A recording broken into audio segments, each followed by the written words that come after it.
Hello guys, welcome back to Trading for Beginners, and in this video I am going to talk about how can you get help and support into ShopPay. So without any further ado, let's dive right into this exciting video. Now in order to do that, just simply open your Shop application, and after opening the Shop application, you just simply have to tap to this profile icon into the top right corner.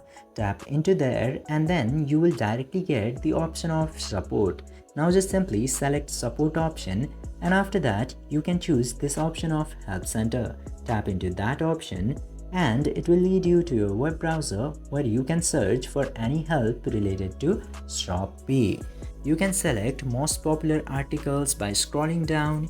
You can also select facts from this page. Otherwise, you can also seek for help by searching for which you would need the help.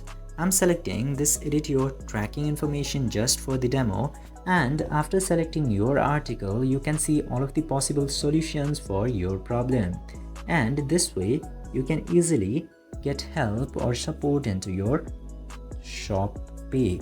I hope this video was informative for you. If yes, don't forget to like, share and subscribe to the channel to never miss another update. Thank you for watching the video.